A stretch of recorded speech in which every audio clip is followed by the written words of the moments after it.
ఖరీఫ్ ఆరంభంలో కష్టాలు queue కడుతున్నాయి. Urea కోసం కుస్తీ పడాల్సి వస్తోంది. టెక్నాలజీని ప్రవేశపెట్టినా సరే దోపిడీకి కళ్ళెం పడట్లేదు. ఇక నో స్టాక్ అంటోన్న యూరియా యాప్ రైతుల బీపీ పెంచుతోంది.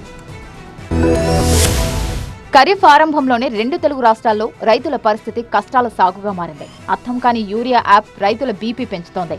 యాప్లో బుక్ చేసుకున్నా సరే యూరియా ఇవ్వడం లేదు. యూరియా బస్తాల కోసం క్యూలో కుస్తీలు పడాల్సి వస్తోంది. అది అనకాపల్లి జిల్లా మునగపాకలో యూరియా కోసం రైతుల కష్టాలు. ఇక ఈ గట్టున కూడా అవే సీన్లు. యూరియా వస్తోంది, కానీ నిమిషాల్లో లోడ్ ఖాళీ అయిపోతోంది. నిజామాబాద్ జిల్లాలో పెర్కిట్ రైతులు ఆందోళనకు దిగారు. యాప్లో నో స్టాక్ అని చూపడంతో రైతుల్లో కోపం కట్టలు తెగింది. సొసైటీ ఆఫీస్కు తాళం వేసి నిరసన తెలిపారు.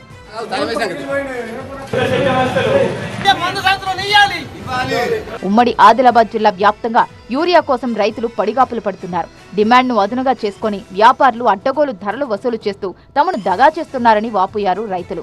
డీఏపీ విత్తనాలు కొంటేనే యూరియా బస్తాలు ఇస్తామంటూ మెలిక పెడుతున్నారని ఆవేదన వ్యక్తం చేశారు. యూరియా ఒక బ్యాగ్ ఇస్తుందో ఎకరానికి మళ్ళీ దానికి ఏదో నానో యూరియా, వేప నూనె, లేకపోతే నానో డిఏపి తీసుకోమని లింకులు పెడతాను.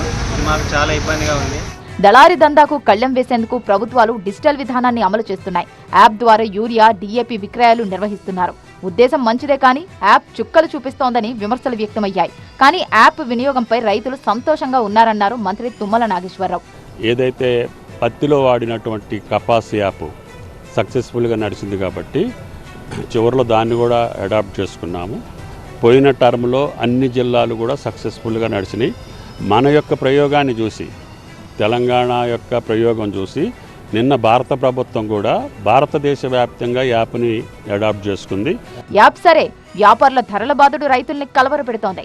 కేంద్ర ప్రభుత్వం 50 కేజీల డీఏపీ బస్తా గరిష్ట రీటైల్ ధరను 1350గా నిర్ణయించింది. కానీ షాపుల్లో బస్తాపై 300 అదనంగా వసూలు చేస్తూ 1650కి అమ్ముతున్నారు. ఈ అక్రమాలను అడ్డుకోవాలని డిమాండ్ చేస్తున్నారు రైతులు.